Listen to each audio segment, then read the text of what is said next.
hope you all are doing great, and if you don't know me, my name is Aishwarya. And before I begin anything in this video, I really want to apologize for not uploading any videos almost for like 2 years. There were so many things going on, so that's the reason I could not come back. So as of now, we have moved across the country, so we're no longer in Chicago and we are in California. And so I thought, why not let me start again uploading the videos. So this is my first video, I guess, after 2 years, and I hope you guys will support me like before. And also, I sincerely apologize for this.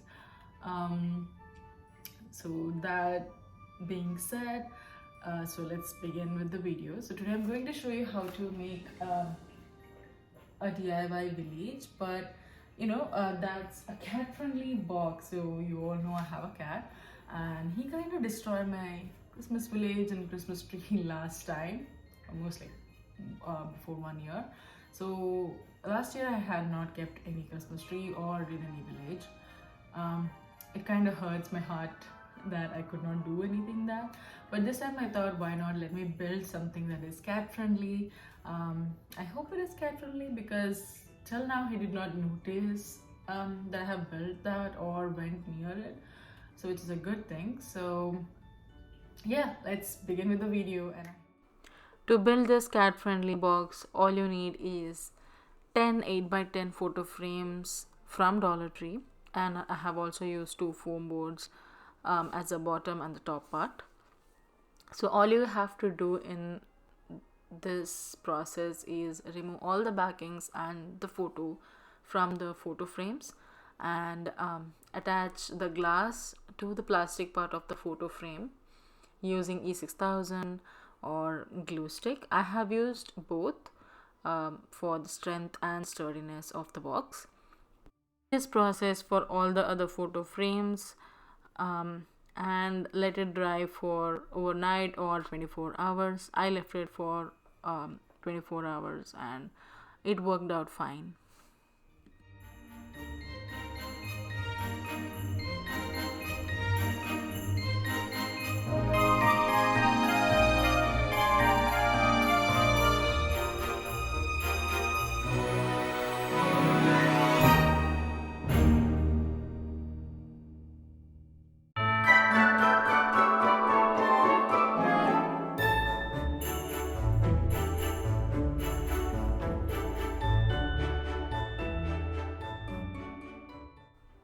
All you have to do now is remove these black metal things from the photo frame.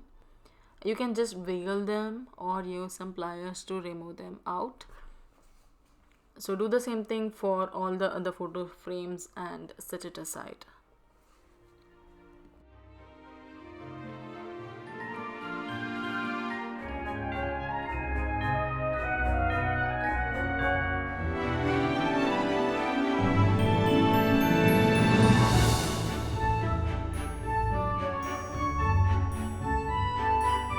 So once your photo frames are prepped, take 2 photo frames and attach them together using E6000 and hot glue gun, and do the same thing for other 2 photo frames so that you will have 2 sets of 2 photo frames attached together, and let them dry. So take 3 photo frames and attach them together using E6000 and hot glue gun, and let them dry. Do the same thing for the other 3 photo frames as well, so that you will have 2 sets of 3 photo frames attached together. So at the end of this process you should have 4 sets, which should make a rectangle. So I haven't added that video right here because it takes 2 people and my husband didn't want to come in the video. And I have attached a foam board to the bottom of the box. So these are the miniature items I'll be using: the small trees, the miniature people, and these tiny homes. These are all the things I have collected over the year.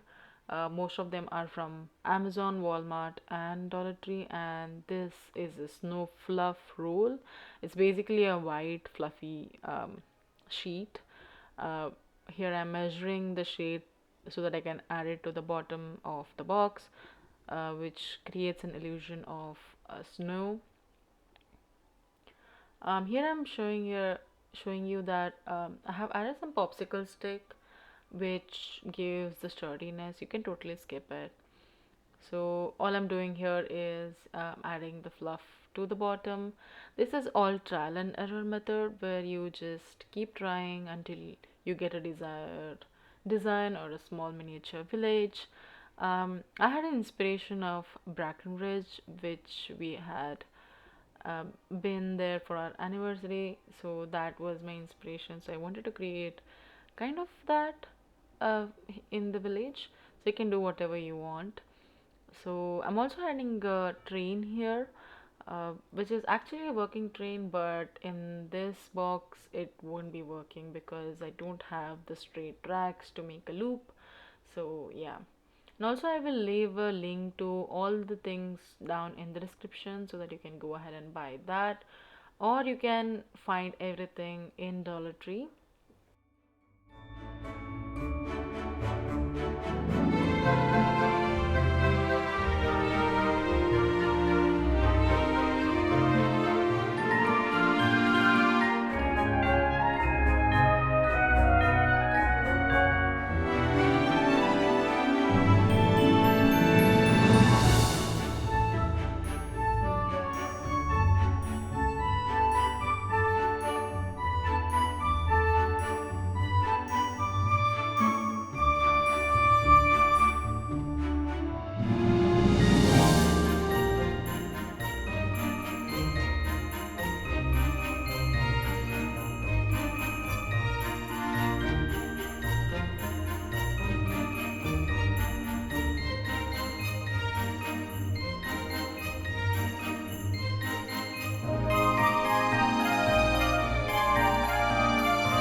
I have also added a miniature lights inside the tiny homes. You can go ahead and use those tea light candles, which is battery operated, and have the remote so that it's easy to turn on and off. Whereas the miniature lights, I have to go ahead and turn them on. Um, so I have used three miniature. One is pretty long and two are pretty short. So I have used foam board as a lid here, and below the foam board, I mean the bottom of the foam board, I have attached a miniature light. You will see further in the video, um, just to give the brightness of the light, um, and it looks really beautiful at night. So yeah.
So that's all for this video. I hope you guys liked and enjoyed this video. And if you ever try this at your home, please tag me on Instagram at simply DIY, which I'll be leaving down here, and also I'll leave a link down in the description for you guys to go ahead and follow. And please do like, share and subscribe to my channel. Also don't forget to hit the bell icon, which notifies you whenever I upload a new video. And also, so I will be uploading 2 videos a week, and one is on Tuesday and one is on Friday. So please stay tuned for that. And yeah, that's it. So have a good day. Bye.